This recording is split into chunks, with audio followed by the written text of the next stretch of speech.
My whole life not believing that hell was real. I said, I didn't want to believe in all that dark stuff, there's no hell. That's what I thought.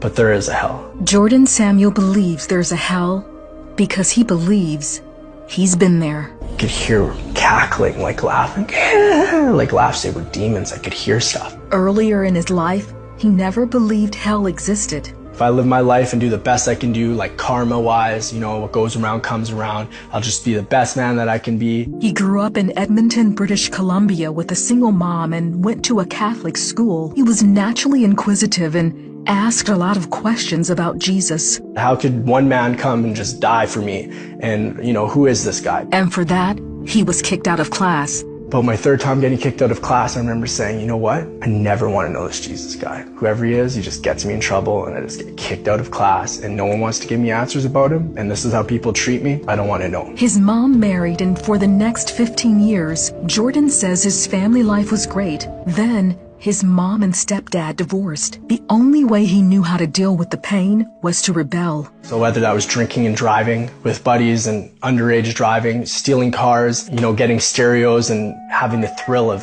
almost someone catching me. For the next 4 years, Jordan continued his reckless behavior, but he wanted to turn his life around.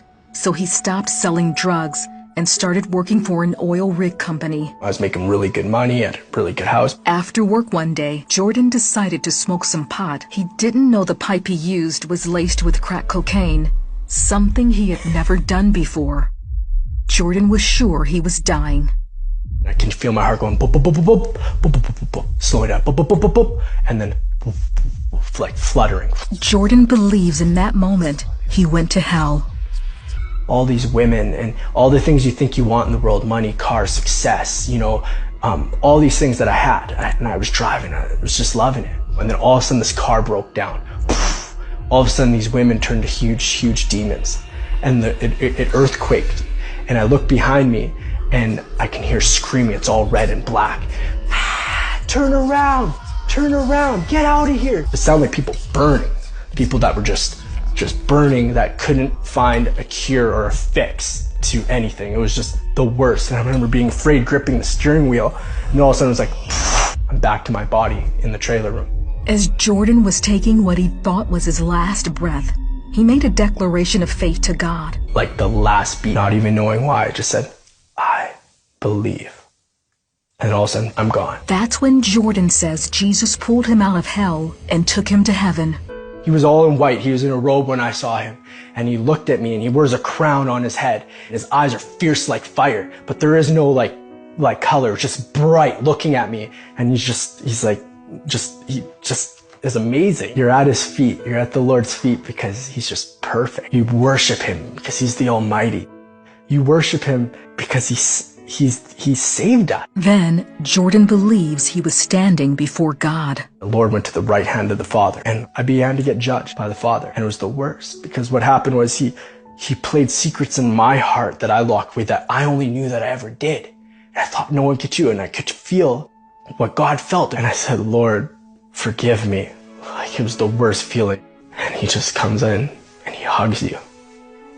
He says, all is forgiven. My old heart was broken. My old heart needed fixing, and God gave me a new heart. All of a sudden, he told me he loved me, that I'm not alone, that I've never been alone. He showed me all the times in my life where I thought I was lucky, that I thought I was alone, but how his hand was always just upon me, and he was always right there pursuing me nonstop. He hugged me again, told me he loved me, and all of a sudden I was like, I'm back in my trailer room on the floor. I grabbed the Bible. It was like it was glowing and I held it. I opened up the Bible. First thing I ever read out of the Bible was Psalms 34. The happiness of those who trust in God. I began to read it and it was everything that just happened to me. Only God can do that. Jordan shared his journey to heaven and hell with his girlfriend Danica. His voice changed, his eyes changed, his body language changed. Everything about him was new. It was different. So there was no doubting that he had had the experience that he did. My mouth, my words, swearing, everything was like cleansed. I was delivered from any addiction I had. Today, Jordan and Danica are married with 2 children. They are missionaries preaching the gospel around the world. They're letting everyone know Jesus is real and that he can change the most hardened heart with his love. God loves the broken and loves the lost, and he doesn't give up on them. He loves them with all his heart. He leaves the flock to find the one, and he did.